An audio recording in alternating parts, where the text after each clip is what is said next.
By the end of this video, you should know which one of these two controllers you'd rather have. And if you've watched it all and you don't, that means this has been a waste of my time and yours, and for that I apologise. Hashtag optimism. I have used both of these controllers quite extensively for about a month now. I originally had the Wolverine Ultimate, and straight out the box, day one, massive stick drift. So I got the V2 Chroma to kind of compare them both, and I'm returning the Ultimate today actually, and I won't be replacing it. I'll be keeping the V2 Chroma, and I'll tell you why. That's the whole point of this video. So I'm going to kick things off by talking about the design of them both. Now, the V2 Chroma is much stubbier than the Ultimate. You can see the Ultimate's kind of pointier. This is kind of got a more organic, curvy look to it. So you'd think that this one was more comfortable, but in fact, the elongated, I guess, grips of the Ultimate lend for a much more solid feel, especially when you're kind of rattling around with your fingers under here and got all these other buttons as well. You can just kind of really dig into your palm with this. Whereas this one, because it's stubbier, it's just a bit looser. Like even just swapping between them now, this one just doesn't quite feel as comfortable. So if you've got big hands like me, and this feels like it was made to measure, because this is super comfortable, it's going to be kind of a step down if you go to the V2 Chroma. Not to say that it's uncomfortable, but this is just so good in the hands, and I'm actually quite pissed off that Razer changed the design. I don't know why they did that.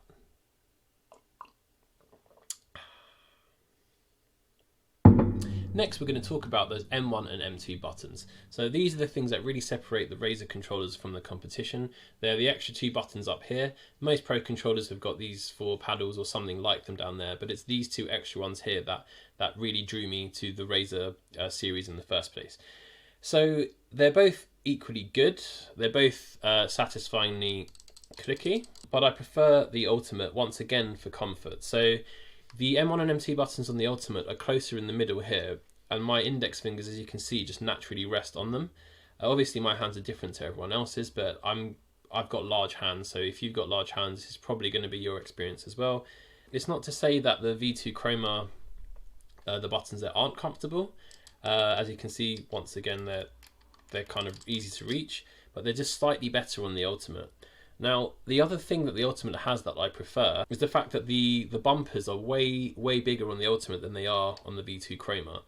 So, just as an example, if I'm playing Halo Infinite, I can kind of, I need like quick reactions to punch and ping and shoot and whatever. So, on the Ultimate, I can much more easily hit RB, this button here, and then the trigger, all without really having to even move my finger. You can just kind of like do some nuanced movements. While here on the V2 Chroma, the smaller size of the bumper just means that there's a bit more travel time. I'm just checking myself on screen, so I'm making sure this is in focus. Yeah, you can see that there's just a bit more travel time. These are minuscule details, and they're both comfortable controllers, but the reason I'm really kind of breaking this down is that this is the kind of detail that I would have wanted to see in other videos before buying these controllers. And it's those tiny details that will probably count to you, because these are pro controllers. You're not using them for casual gaming. You specifically bought these controllers or want to buy these controllers to up your game as much as possible, even if it's a few percent here and there, which is why I'm going down into this really long, boring monologue. One more thing I forgot to mention, and which I can't believe I forgot to mention because it's actually really important. It's about the bumpers. So we've already talked about how the bumpers on the Ultimate are nicer because they're larger, but they're worse in every other aspect, namely the way they feel. So this is just really squishy, and it just does not feel good. And I didn't really realize that until I played around with the V2 Chroma, and the bumpers on this are just, oh god, infinitely better. Like clicky, responsive, just so good. In a bit more of a useful kind of dialogue about the bumpers, the reason the V2 Chroma's ones are so much better is that they're mechanical, just like the face buttons and the D-pad, hence the really satisfying click, whereas the ones on the Ultimate aren't mechanical, and they're spongy. They're really spongy. Now, this might not seem like a big deal, and I didn't think it was a big deal until I tried the V2 Chroma, but this clickiness and the shallowness of them, apart from the fact it feels amazing, and this sounds stupid, but it lets you know you've pressed it. So when you've pressed RB or LB, you know you've pressed it just from the feedback, the tactile feedback of the click, and just the way it feels. Now with this, when I was playing with it and before I played around with the V2 Chroma, the sponginess meant that sometimes you can hit it. You can either hit it and not realize you've hit it, so you hit it twice just to make sure, or you kind of hit it by accident because there's less resistance. So I mentioned earlier that the Ultimate was more comfortable just for quickly going between RB and these shortcut buttons and the triggers here. But with the other flip side of that, because of the spongy bumpers and their size, I'd hit them by accident quite often, or not realize I'd hit them, or not being sure I've hit them, if all of that makes sense. So at the end of the day, the bumpers are one of the biggest reasons, in my opinion, to upgrade to the V2 Chroma, or to even get the V2 Chroma, because they just feel so much better. And despite the fact they're smaller, and despite the fact that the controller is a bit stubbier and perhaps, well, definitely in my case, less comfortable, those bumpers more than make up for it. Thumbsticks. Let's talk about thumbsticks. Super important. So these have both got the same thumbsticks in terms of tension, which is a huge deal for me because I've got the original Elite 1 controller, and those thumbsticks on that are so loose. I hate them so much. Whereas I used the DualShock 4 controller, PS4 controller, thumbsticks on that are super tight. So that's kind of my benchmark. Both of these have got identical thumbsticks. I'd say they're on the tighter end of the spectrum, which is what I personally prefer. So they're not really loose. They have a good level of resistance to them, and they're both identical in that respect. The real big thing though is stick drift. So stick drift, I don't need to explain what it is. It's just the bane of all controllers everywhere. Now the Ultimate had insane stick drift straight out of the box on the left thumbstick here. I unplugged it, I unboxed it, I plugged it in, set all my dead zones to 0 on Halo, and my Spartan was just walking backwards. It was insane. It was so bad. So I started the return process for this, but I've kept it for a few weeks just so I can compare them. But anyway, really bad stick drift. Whereas the V2 Chroma, I haven't had any. And now, that's not to say that these are made completely perfectly without stick drift, but Razer has, I think, put like a software solution into it. So this kind of has a built-in dead zone, and you can change it from 1 to 4 in the Razer app. So out the box, I think it's set to 4, and that means that that's not very responsive, because a dead zone of the higher level is going to mean that you have to move your stick further before anything happens, and that is not what you want, especially in an FPS. So I've got this at about a 1 or a 2 in the Razer app, and in Halo Infinite I've got 0 stick drift with very minimal in-game dead zone. Like it's like plus 0.5 on both, I think, and there's 0 drift, whereas in comparison this absolute letdown is like a plus 12 dead zone in both. So long story short, I prefer the kind of safety net that this software solution with the V2 Chroma gives you. I like the fact that you can adjust the dead zones to kind of negate stick drift. Not that doesn't mean that this won't get stick drift over time. I think every controller does, but I like the fact that there's some solution or some power in your hands out of the box with this one. Now, with the Ultimate, I don't know why Razer haven't kind of implemented the same software solution. So even in the same software as the V2 Chroma, you can't adjust the dead zones in this, even though I think it's a software update. That's all that could be done, but maybe they're trying to discontinue it because this is the older controller, so they're not supporting it in that way, but it would have been nice to see. The only thing I will add to this is that if you're comfortable taking tech apart and soldering, you can actually get like a PCB, like a chip or a circuit that you can weld into this. Probably takes about 10 or 15 minutes. It does look quite simple, but I am not really willing to take apart a £130 controller and solder stuff because I know my hands, I know how distracted I get. So that's something that I don't want to do, but if you want proper long-term stability, then that is an option. But absolute brain melt. What am I talking about here again?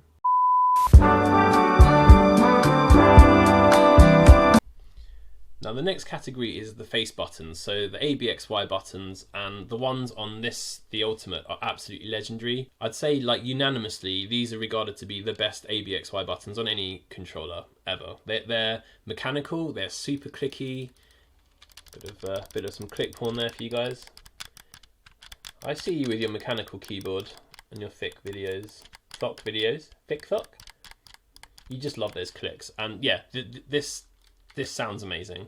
It feels amazing as well. Like a kitten could like fart from the other side of the room in the direction of this controller and the face button would press. It is like instant, zero delay, just like a whisper of, oh shit, that's the door. One sec. What do you reckon? That's what the door was. Amazon delivering that. Kind of sold on it. It just doesn't have any pockets. I'm one of those people that doesn't know what to do with their hands when they walk. So without pockets, I don't really know. What the hell are we talking about? Oh, controllers. One sec. So with the insanely good face buttons that the Ultimate has, there is no way on earth Razer could have messed up the V2 Chroma's face buttons. The face buttons on the V2 Chroma, while still mechanical, require so much more effort to press, like an insane amount. The difference is staggering. Like this requires, I mean, obviously I can press it because, you know, I've been working out and shit, but this just requires so much more like effort to press. And I'm not even joking, like if you use these a lot, I could almost see your thumbs getting fatigued because it's more pressure than a regular controller requires, despite the fact that it is still mechanical, it is still clicky, and it does still feel nice.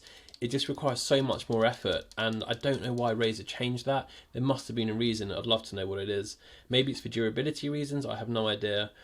But it is a letdown if you care about the face buttons. I bought this controller, and you probably are as well, to use these buttons on the back, not these ones on the front. So while it's annoying and seems insane, it's not a deal breaker for me, and it probably won't be for you. Unless you maybe want to play games like Rocket League where you're not fussed about paddles, and then you would be using this a lot. But again, I feel like why not use paddles for Rocket League and other games? So it's annoying and kind of confusing why it's this way, but it's not the end of the world by any means. What have we got? Control pad. Control pad. Let's talk about control pad, because he does not love talking about control pads. AKA D-pads. I don't know where control pad came from. Right, V2 Chroma. Insane, so good, really clicky, just the best D-pad I've ever used. Way better than the crappy one on the Ultimate. This one you can swap out. The Ultimate has another D-pad you can swap in, but that's even worse than the default one. This is just really spongy and not very pleasant. Whereas this one, listen to that, mechanical. Having said that, I personally don't give a shit about D-pads because I just really use them to like change grenades or whatever in Halo. It's not like I play loads of retro games, so it means nothing to me. But if you're into your D-pads, this hands down, V2 Chroma wins it. Next. Now the other thing that both of these controllers have in common is cables. So you can't have a wireless third-party controller, I think. Thank you, Mr. Microsoft. So as with other third-party controllers, these both need cables. Now the older Ultimate is using a micro USB-C, which is okay. Like, it doesn't bother me that much. You just plug it in and forget about it.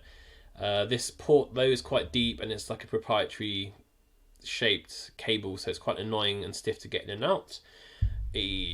Whereas this one is USB-C. There's no like large recess. You can use any cable you want pretty much, so very convenient. But that's like low on my list of priorities compared to the other stuff about these controllers. RGB, that's something else we need to talk about. So these aren't plugged in, so the RGB isn't going to work, which is really good for you guys. There's some visual imagination training here. But in essence, the RGB on the Ultimate is this little strip here, which is cool, but I prefer it on the V2 Chroma because it's these kind of lines here and it kind of accents the whole thing a bit more. RGB is one of those things that I don't really personally care about, but I covered it anyway because you might. So in essence, I think you can't go wrong with either one. You can kind of customize the RGB in the app. I just personally prefer the kind of highlighting of the RGB on the V2 Chroma. But you can just turn it off if you want, because when I play, for example, I'm never looking at the controller because I am a pro gamer master. One more thing I forgot to mention is that, well, is this thing here, this quite unsightly bump here. The Ultimate has a kind of control panel which lets you change profiles, remap buttons without software, mute and change volume. I never really used it much. At most, I plugged the headset in and changed the volume, but I don't really see why you'd need to do other things like remap buttons on the fly without the software. But hey, if you prefer all of that kind of stuff, then it has it. Whereas the V2 Chroma has ditched that, probably because not that many people were using it, but I could just be talking out my arse on that one. But you can at least still like change the volume from the controller of a plugged in headset. So you hold down that button, down or up on the D-pad, and you have that functionality. But all the rest of that stuff, you can just do it from the software. So I don't think that's a big loss in my book personally for the V2 Chroma, but hey, personal preference. Last thing is this. So the Ultimate comes with a snazzy neoprene case, similar to the Elite, has the extra accessory slots down there, and this mesh cover here, and the V2 Chroma doesn't. Again, that doesn't bother me that much. Sure, the V2 Chroma is like maybe 10 quid more than the £130 Ultimate. So it's kind of like, why would they not include a case? But there are a few theories on that. This mesh thing here, right here, this could be the reason for the really annoying stick drift, because when this is sitting on the shelf in a warehouse or whatever for however many months, this mesh is pressing against the stick in the box, and that could mess it up. And that's just theory. It's a theory I had. It's a theory I've seen some commentators, some people have been posting online with that theory as well, and I kind of agree with them. I think that could be the case. Maybe that's why Razer ditched it. I need to return that. I should be more careful. I'm just going to use the Chroma's box when I'm not using it, just to protect it from dust and stuff, which sounds super anal, which sounds very meticulous and particular, but dust really does lend to stick drift. So you're paying £140 for a controller. You want to get as long a life out of it as possible. So put it in a box, or buy another neoprene case off Amazon. Give Jeff some more of your money because he really needs it. So the lack of a case isn't that big a deal for me on this. So after all of that rambling, and I am not looking forward to editing this because my mouth goes all over the place. After all of that rambling, what do I think? So yes, the Ultimate is way more comfortable for me with my larger hands, but the extra build quality, USB-C, the mechanical bumpers and the D-pad of the V2 Chroma make this definitely the one to get out of the two. So if you're like me and you have large hands and you were kind of umming and ahhing, yes, this might not be as comfortable, but it's still comfortable. It's just the better option. This is kind of outdated now, especially with the stick drift and the lack of software support for that. So, you know what I think? I just wish Razer kept this exact shape, and put the clickiness that the V2 has into it. If these two had a baby, it'd be a beautiful grey baby. But yeah, with this shape and that clickiness of that, you'd have the perfect controller. Get the V2 Chroma or don't. It's up to you, but that's what I recommend. Thank you for watching this video. I don't know if this has been helpful, but if it has, let me know, because that would make me feel really good. Get the dopamine affirmation rushing through me. And yeah, I'll see you in the next one. Bye.